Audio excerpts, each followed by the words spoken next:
এইগুলোর উত্তর দিতে যাওয়াটা আমার কাছে মনে হয় যে একদম শুধুই হবে। আর যদি এক কথায় উত্তর দিই তাহলে বলতে হবে যে আমি আসলে ব্যর্থ হয়েছি, এখানে অ্যাবসলিউটলি ব্যর্থ হয়েছি। প্রথম প্রথম যে জিনিসটা। আর দ্বিতীয় কথা হচ্ছে যে আমি কথা যদি বলতে হতো, ধরেন আমি যদি কথা বলতাম, অবশ্যই যৌক্তিক কোটা সংস্কার নিয়ে যে আলোচনা হচ্ছিল, শুনে যখন চেয়েছিল যে আমি কথা বলি, তখন যৌক্তিকভাবে কোটা সংস্কার হবে সেটা, বা কোটা সংস্কার হতে যাচ্ছে এটা পরিষ্কারভাবে বোঝা যাচ্ছিল, বা আমার কাছে মনে হচ্ছিল যে কোটা সংস্কার হয়তো বা হবে।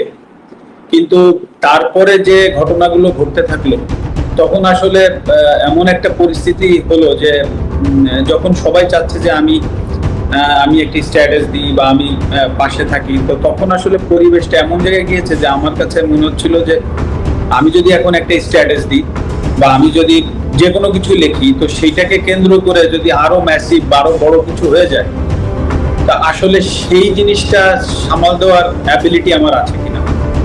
তো সবকিছু মিলিয়ে আসলে ঘটনাগুলো এত দ্রুত ঘটেছে, তো আমার পক্ষে আমি চেষ্টা করিনি সেটা না। এবং আরেকটি বিষয় যে আমি যদি কথা মানে আমি যদি স্ট্যাটাসের ভিতরে সীমাবদ্ধ থাকতে চাইনি, এটা সত্যি কথা। মানে আমি চেয়েছিলাম স্টুডেন্টদের সাথে কথা বলতে, বা আমি চেয়েছিলাম যে তাদের সাথে আলোচনার মাধ্যমে কিছু করা যায় কিনা। হ্যাঁ, কারণ আমি যদি একটা স্ট্যাটাস দিতাম, তাতে করে যা কিছু ঘটেছে, যা কিছু হয়েছে, তার তার থেকে কম হতো না। বরঞ্চ আমার সার্বিকভাবে আমার যে ভয়টা কাজ করছিল যে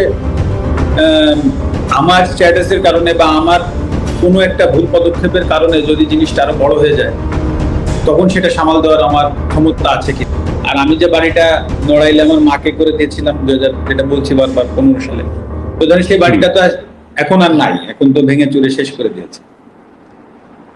তো অনেকেই বলেছে যে বাড়িটার আসলে এখন তুমি চাইলে, বা আমার বাবাকে বলেছে যে আপনি একটা মামলা করে রাখতে পারেন, কে বা কারা, অনেক অনেক ভিডিও টিডিও তো আছে, দেখেছি। আমি বলেছি যে না, আমি আমার বাবাকেও বলে দিয়েছি যে এটার কোনো বিচার বর্তমান সরকার বা যারাই আসুক বা যারাই থাকুক বা আসুক, হ্যাঁ, তাদের কাছে আমি এটা নিয়ে কোনো বিচার চাইব।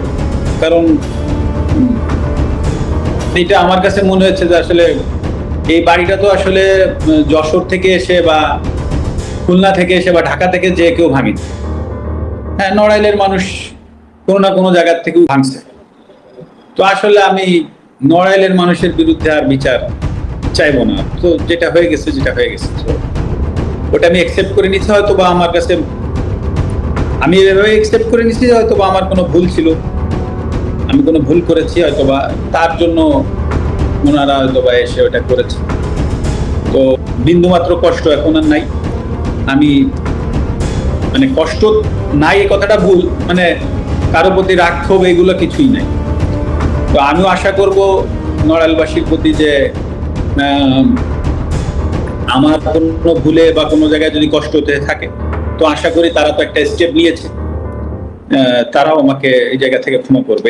এটাই আমি আশা করি, এর বেশি কিছু না। আমার কথা কিছু বলা লাগবে না, মনের আবেগ আমাকে বুঝ আসে না, তাই অনেক কথা বলে ফেলি।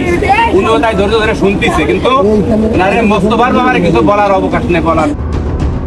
সাধারণ জনতা মানে মানুষ আপনাকে সম্মান দিয়ে উপরের দিকে তুলতে পারে, আবার সেই মানুষই আপনাকে টেনে হিচড়ে নিচের দিকে নামাতে পারে।